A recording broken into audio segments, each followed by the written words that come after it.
তোরা থেকে যেই হয়ে থাক, তারও আমার মতো পেট গরম হয়েছে বলে তো মনে হচ্ছে না। এগিয়ে দেখি তো। তাড়াতাড়ি পৌঁছতে হবে। মন্ত্রী নিশ্চয়ই কোনো কুমতলবে এসেছে। ও বাবা, আবার শীষ দিচ্ছে। বলুন মন্ত্রী মশাই। বড় কাজ আছে কোথায়? এখানে না, মুর্শিদাবাদে। ও বাবা, তোরা এখনই মুর্শিদাবাদে রওনা হয়ে যা। ছদ্মবেশে থাকবি, বণিকের ছদ্মবেশে। ওখানে তোদের সব কাজ আমি বুঝিয়ে দেব। কিন্তু আমরা কি পাবো? তোরা যা পাবি তা কল্পনাও করতে পারছিস না। শুধু বলছি, এ কাজ ঠিক মতো হলে নবাব আর রাজার নাক কাটা যাবে। তোরা অনেক সোনা পাবি, আর আমি নিজেই রাজা হয়ে যাব। হ্যাঁ, বেশ, যা হবার তা। একটি বিদেশি সোনার বড় ঘড়ি জাহাজে করে এসেছে। হ্যাঁ, সোনার ঘড়ি। কি হলো মন্ত্রী, কি ভাবছো? না না, বলছি বড়লাটের ইচ্ছা ঠিক রাত 12টায় সোনার ঘড়ি ঢং ঢং করে বাজিবে। আর এ তো ঢং মহারাজ, এ তো বড়ই রঙ্গ। 12 বার ঢং ঢং করবে। গোপাল, একটু চুপ করো। হ্যাঁ, যা বলছিলাম, সোনার ঘড়ি ঢং ঢং করে বাজিবে, আর বড়লাট কেক নামক একটি মিষ্টান্ন কাটিয়া নতুন বর্ষ উদযাপন করিবে। তারপর বল নামক এক প্রকার নৃত্য করিবেন। হ্যাঁ, বল নাচ? সে আবার কি? এ কি আমাদের উপর বল প্রয়োগ করা হবে নাকি? তোমাকে কি আমন্ত্রণ করা হয়েছে গোপাল? সে যাই হোক, বল প্রয়োগের ব্যাপারটা আমার মাথায় কিন্তু থাকলো। মহারাজ, নবাব লিখেছেন বল নৃত্য সাহেব মেয়ে সবাই মিলেই নাচে। আমরা দর্শনে উপভোগ করব। তুমি এবং তোমার পাত্র মিত্র সবাইকে আনিবে, এটাই আমার ইচ্ছা। আমিও বড়লাটকে দেখাতে চাই, আরে ঘরে আমরাও কিছু কম যাই না। এবং কি? গোপালকে অবশ্যই আনিবে। মহারাজ, মনে হচ্ছে নবাব বাহাদুর গোপালকে দিয়ে বল নৃত্য করাবে। পরিশেষে জানাই, এই বৎসরের পূর্ণ খাজনা আমার কাছে এখনো এসে পৌঁছায়নি। নবাব ঘুরে ফিরে সেই খাজনাতে এসেই আটকে যাচ্ছেন মহারাজ। বর্ষবরণে এত বাজনা বাজবে, আর উনি খাজনা নিয়েই চিন্তিত। বেশ, তুমি যাও, নবাবকে গিয়ে জানাও 14ই পৌষ প্রত্যুষে মহারাজ কৃষ্ণচন্দ্র, তার পাত্রমিত্র, এমনকি গোপাল সমেত নবাবের কাছে পৌঁছে যাবেন। ধন্যবাদ মহারাজ, আপনার আজ্ঞা নিয়ে আমি আবার রওনা দিচ্ছি নবাবের কাছে। তাহলে মহারাজ, এটা তো বড়লাটের আমন্ত্রণ হলো না? না না না, এটা নবাবের এক প্রকার হুমকি হলো। আমরা কিন্তু নবাবকে জানিয়েছিলাম যে হেমন্তে অসময়ে বৃষ্টির জন্য প্রজাদের অনেক ফসল নষ্ট হয়ে গেছে। কিন্তু উনি বলেছিলেন বৃষ্টির সময় বৃষ্টি হবে। এ আর আশ্চর্য কি? অর্থাৎ নবান্নের পূর্বে ভারী বৃষ্টি চাষিদের কিরকম ক্ষতি করে সেটি নবাব জানেন না। উনি সময়ের দোহাই দিচ্ছেন। কি বলতে চাইছো গোপাল? এটাই বলতে চাইছি যে নবাবের এই সময় জ্ঞানের অভাব ইংরেজরা বিলক্ষণ ধরতে পেরেছে, আর তাই তারা নবাবকে ওই ট্যাক ঘড়ি দিচ্ছেন। তোমারও কি ওই রকম ট্যাঙ্ক ঘড়ির শখ জেগেছে নাকি গোপাল? আমার কি শখের শেষ আছে?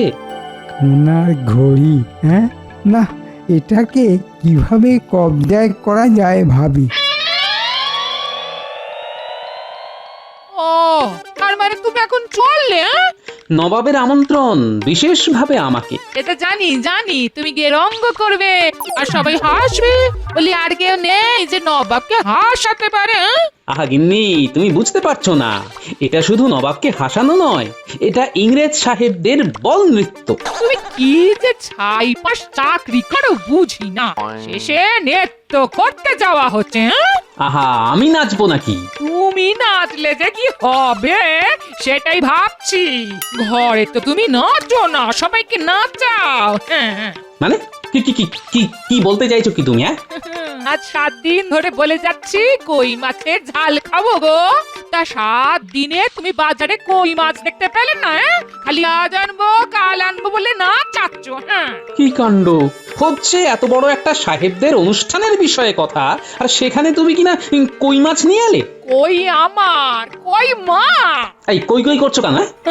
কই শুনে তুমি কই কই কই কই করছো? কি?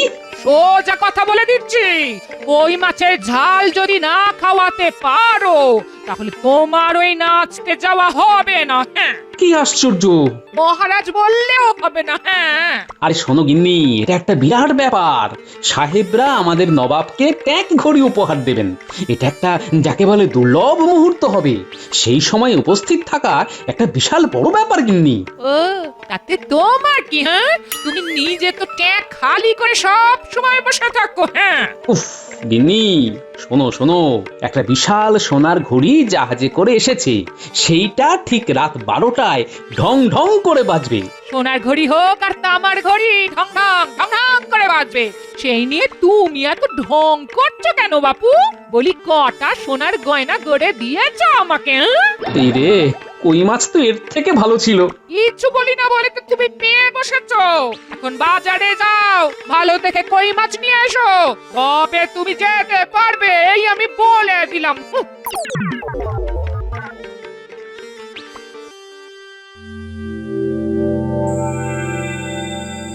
সোনার ঘড়ি, হ্যাঁ? তা সোনার ঘড়িতে কতটা সোনা থাকে? খাঁটি বিদেশি সোনা।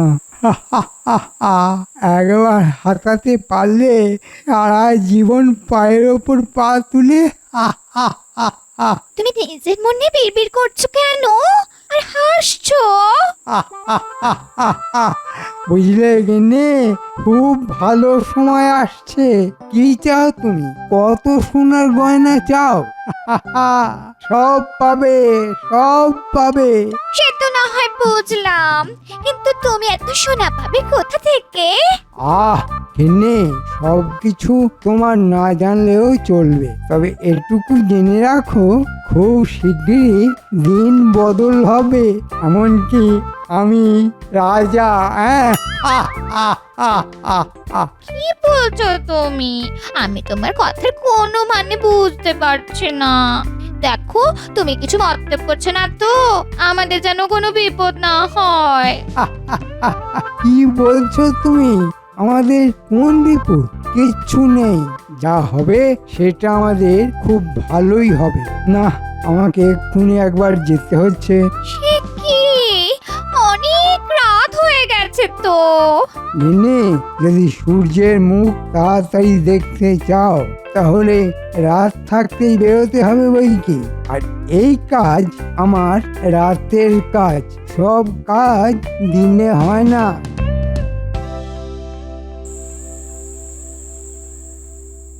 বলি বলি তুমি কি পেয়েছো শুনি এই শীতের রাতে? তোরঙ্গতে কি ভরছো? হ্যাঁ, এই দেখো, আরে আমি কদিন থাকবো তার তো কোনো ঠিক নেই। নতুন পোশাক, তারপর ওই গরম চাদর টাদর কিছু নিতে হবে তো নাকি? তোমার নতুন পোশাক? হ্যাঁ? শেষ কবে কিনেছিলে মনে আছে? হ্যাঁ? গিন্নি, চুপ করো তো। তুমি যাও, গিয়ে ঘুমো। তোমার তোরঙ্গের এই ক্যাচ ক্যাচানি শব্দে ঘুম ভেঙে গেল। নিজেও সব লন্ড ভন্ড করছো, আর আমারও রাতের ঘুমের তো ভারপা করছো। হ্যাঁ, যাও সরো তো এখান থেকে, আমি গুছিয়ে দেবো। উফ, না না, মনে হচ্ছে পেটে খাবার ঠিক হজম হয়নি। কই মাছের ঝাল তো না, যেন লঙ্কা বাটা জিভে ডলে দিয়েছে কেউ। বাধ্য হয়ে আমাকে হাঁড়ি থেকে গুড় নিয়ে খেতে হলো। কাণ্ড! বলি ছোটবেলার অভ্যেস তোমার আর গেল না দেখছি। আমি একটু হেঁটে আসি, বুঝলে? ভালো করে গায়ে আলোয়ান জড়িয়ে নাও। বলি বাইরে পৌষের শীত, সেই খেয়াল রেখো। হ্যাঁ, না, পেট বেশ গরম হয়েছে মনে হচ্ছে, সেই কারণে একেবারে ঠান্ডা লাগছে না, ঘুমটাও আসছে না। না, কাল একবার কবিরাজের থেকে পাঁচন খেতে হবে দেখছি। এত রাতে কে? যেই হয়ে থাক, তারও আমার মতো পেট গরম হয়েছে বলে তো মনে হচ্ছে না। এগিয়ে দেখি তো। তাড়াতাড়ি পৌঁছতে হবে। মন্ত্রী নিশ্চয়ই কোনো কুমতলবে এসেছে। ও বাবা, আবার শীষ দিচ্ছে। বলুন মন্ত্রী মশাই। বড় কাজ আছে। কোথায়? এখানে না, মুর্শিদাবাদে। ও ও বাবা, তোরা এখনই মুর্শিদাবাদে রওনা হয়ে যা। ছদ্মবেশে থাকবি, বণিকের ছদ্মবেশে। ওখানে তোদের সব কাজ আমি বুঝিয়ে দেব। কিন্তু আমরা কি পাবো? তোরা যা পাবি তা কল্পনাও করতে পারছিস না। শুধু বলছি, এ কাজ ঠিক মতো হলে নবাব আর রাজার নাক কাটা যাবে। তোরা অনেক সোনা পাবি, আর আমি নিজেই রাজা হয়ে যাবো। হ্যাঁ, বেশ, যা হবার তাহলে নবাবের ওখানেই হবে। নাক কাটা যাবে বলছে, মানে সাহেবদের অনুষ্ঠানের মধ্যেই কিছু একটা হবে। মন্ত্রী, আমি থাকতে তুমি কিছুই করতে পারবে না বাবা। হুজুর, মহারাজ কৃষ্ণচন্দ্র তার মন্ত্রী পাত্রমিত্র সমেত এবং গোপাল ভাঁড়কে নিয়ে দরবারে আসবার জন্য প্রস্তুত। আস্তে আজ্ঞা হোক। সুস্বাগতম। তোমরা সকলে এসেছো বলে আমি খুশি হয়েছি। কৃষ্ণচন্দ্র, তুমি আমার এখানে অতিথি। কোনো ভুল ত্রুটি হলে মার্জনা করো। হ্যাঁ, নবাবের অতিথি নিবাসে আমরা সকলেই খুব ভালো আছি। নবাবকে ধন্যবাদ, ধন্যবাদ। এই যে গোপাল, তোমাকে তো আর আমার দরবারে পেলাম না, তাও এরকম উপলক্ষে তোমাকে দেখলাম। আমরা তো সবাই এসেছি। সে তো দেখতেই পাচ্ছি। চলো চলো কৃষ্ণচন্দ্র, আমরা সাহেবদের বড় ঘরে যাই। ওইখানে এখন সোনার ঘড়ির উদ্বোধন হবে। চলো।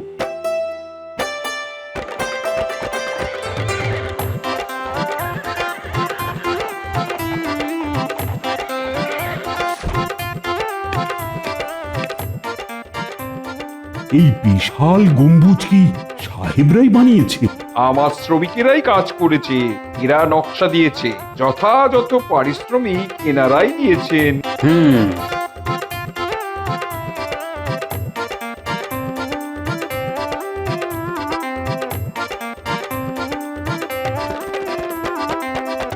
তোমরা আসাতে আমি খুব খুশি হইয়াছি। আমরাও খুশি। উদ্বোধন পর্ব যত তাড়াতাড়ি করা যায় ততই ভালো। আমরাও তোমাদের ঘড়ি দেখতে ভীষণ উৎসাহী। নিশ্চয়ই। পরিচয় করাই, কৃষ্ণনগরের মহারাজ কৃষ্ণচন্দ্র, তার সহযোগী এরা সবাই। কিন্তু একে চিনে রাখুন, এ হলো গিয়ে গোপাল ভাঁড়। ও বেশ, কৃষ্ণচন্দ্র, আমি বড়ই খুশি হলাম তুমি আসাতে। গোপাল বাবু, তোমাদের স্বাগতম। ইয়ে মানে ওই গ্যাপালটা কি? Gopal Gopal Gopal is funny. Gopal is funny. Clock পাশের ঘরে, আই মিন রুম। ও সরি সরি সরি, দুঃখিত দুঃখিত। ক্লক মানে তোমাদের গড়ি গড়ি। ও বেশ বেশ। মহারাজ, ঘড়ি আছে পাশের ঘরে।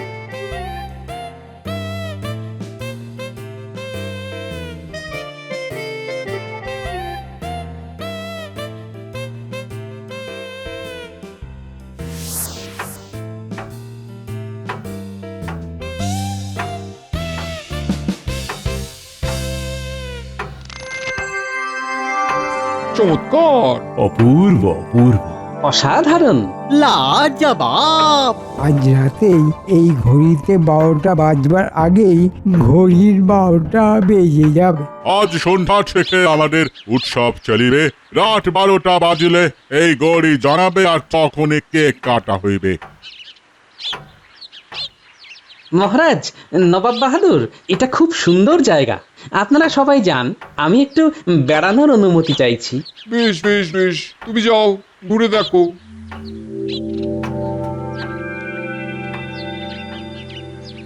কেমন আছো প্রহরী? আমরা একটু ভেতর ঘুরে দেখতে চাই। অনুমতি চাই, অনুমতি ছাড়া ঢুকতে দেওয়া হয় না। আচ্ছা, আমরা এই গম্বুজের বাইরে বাগানটা তো ঘুরতে পারি।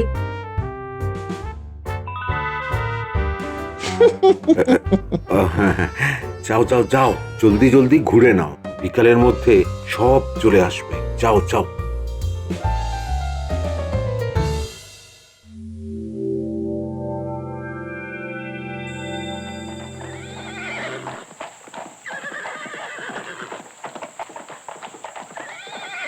কি হলো গোপাল? মহারাজ, নবাব বাহাদুর, আপনারা ভিতরে যান, আমি আসছি। ঠিক আছে ঠিক আছে, তুমি কিন্তু বড্ড ছটফটে হয়ে গেছো গোপাল। গোপাল শয়তানটা কিছু আন্দাজ করেছে কিনা কি জানে।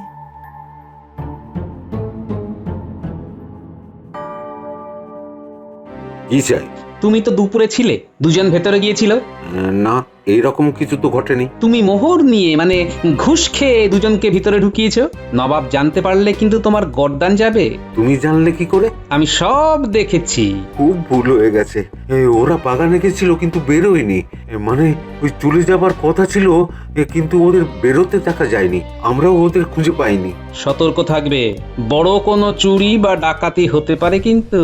হ্যাঁ, এখন আমাদের বড় লাট নবাবকে ট্যাগ গড়ি উপহার দিবেন। খুব খুব সুন্দর হয়েছে নবাব। তাহলে এখন কটা বাজে?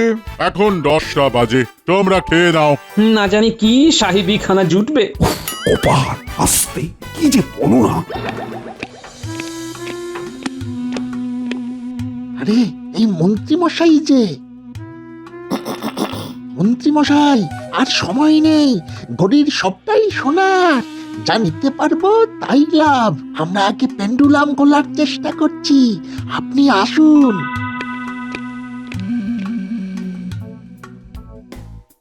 সবাই শুনবেন, ঠিক রাত 12টার সময় ঘড়ি ঢং ঢং করে, তখন সবাই চিৎকার করিয়া বলিবেন, happy new year. Happy new year. ঠিক আছে, এতে ওই নতুন বছর শুরু হবে, তাই তো? হ্যাঁ, আচ্ছা কৃষ্ণচন্দ্র, গোপাল কই? আমার মনে হচ্ছে গোপাল নাচ করবার ভয়ে পালিয়েছে। মন্ত্রী, আমি তোমার রাজাকে প্রশ্ন করছি, তুমি বেশি বাচাল হইও না, কপালে অনেক দুঃখ আছে কিন্তু। মন্ত্রী তুমি চুপ করো। যথা আজ্ঞা মহারাজ।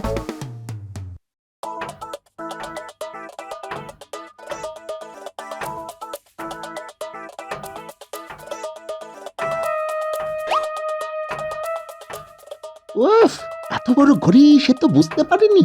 তুই যেই ডান্ডা ঝুলছে ওটা ধরে কাঁটায় পৌঁছা।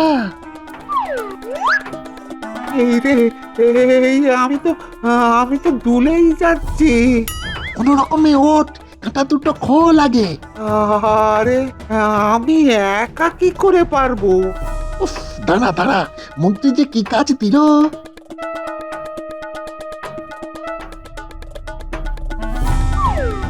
বাস, সোনার কাঁটা।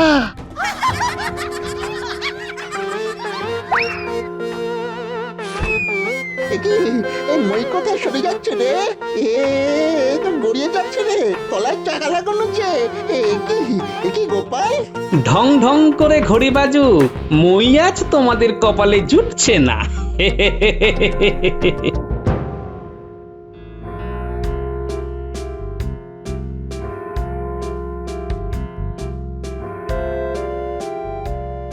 ও মাই গড, ক্লক এরকম বাজছে কেন? কি ব্যাপার লাট সাহেব, আমার ঘড়িতে তো 12টা বাজেনি, তাহলে ওখানে 12টা বাজছে কি করে? How is it possible? জেনে বুঝে খারাপ ঘড়ি আমাকে দিয়েছো, নবাবকে অপমান করেছো, এর ফল কিন্তু ভালো হবে না। No, no, no. Oh, no, নবাব বাহাদুর, তোমার ঘড়ি একদম ঠিক আছে। তাহলে কি তোমার জাহাজে করে নিয়ে আসা সোনার ঘড়ি বিগড়ে গেল? মহারাজ, নবাব বাহাদুর, আমি এর কারণ জানি। Oh my God! তুমি ঘড়িটা কি করিয়াছো? তুমি কি জানো ওখানে এমনি যাওয়া যাবে না রাত 12টা পর্যন্ত, যতক্ষণ না ঘড়ি বাজিবে? তুমি চুপ করো লাট সাহেব। গোপাল, কি হয়েছে বলো? ওই বড় ঘড়িতে বটা ঘটা নামে দুটো ভূত ঢুকেছে সোনার ঘড়ি থেকে সোনা চুরি করবার জন্য। গোপাল, তুমি যখন জানো তাহলে বলনি কেন? একটু মজা হলো আর কি। আমি জানি যে ওরা পালাতে পারবে না, দুজনেই এখন পেন্ডুলাম ধরে ঝুলছে। হ্যাঁ, বলো কি গোপাল? মহারাজ, নবাব বাহাদুর, লাট সাহেব, আমি একটা ছোট্ট কাজ করেছি। ওরা একটা মই নিয়ে ওই ঘড়ির পেন্ডুলামে পৌঁছেছিল, আমি সেই মই সরিয়ে নিয়েছি। খুব ভালো করেছো গোপাল, খুব ভালো করেছো। Good good good, very good very good, খুব ভালো খুব ভালো। কিন্তু বটা ঘটা এখানে এলো কি করে? ওই যে মন্ত্রী পালাচ্ছে, ওকে ধরুন। ওই মন্ত্রী বটা ঘটাকে দিয়ে সোনার ঘড়ির সোনা চুরি করবার মতলব মেটেছিল। প্রহরী, ওকে আটকাও শিগগির। চলুন যাওয়া যাক ওই ঘরে। আমাদের প্রোটোকল ছিল যে রাত 12টা বাজলে সবাই ওই ঘড়ির সামনে দাঁড়িয়ে হ্যাপি নিউ ইয়ার বলিবে। আর কোনো কলের দরকার নেই, এখন চলুন তাড়াতাড়ি, না হলে এই ঘড়ির কলকবজা সব বটা ঘটা খুলে দেবে।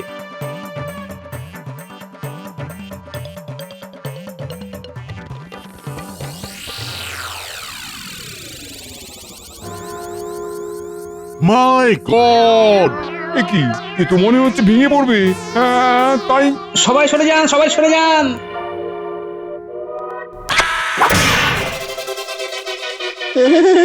ও বাবা গো, ওরে বাবা। নবাব, নবাব, আমার মন্ত্রী আমার মান সম্মান নষ্ট করে দিয়েছে। আপনি আপনি আমার মন্ত্রীকে যে কোনো রকম শাস্তি দিতে পারেন। আমিও এখানে আমন্ত্রিত, তাও বড়লাট কি বলে শুনি। আমি কি বলিব, আমরা আমরা সবাই মিলে গোপালকে পুরস্কার দেব।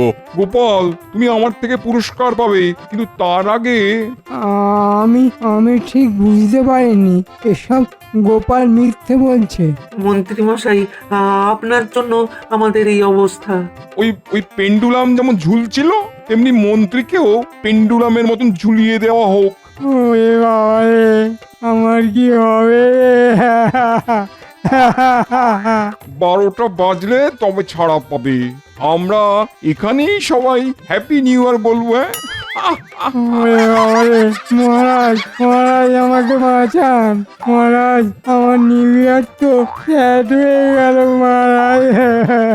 এইভাবে দুললে কি ম্যাড হয়ে যাবে মহারাজ? কৃষ্ণচন্দ্র, ভাগ্যিস গোপাল ছিল, তাই তোমার আর আমার দুজনেরই মুখ রক্ষে হয়েছে।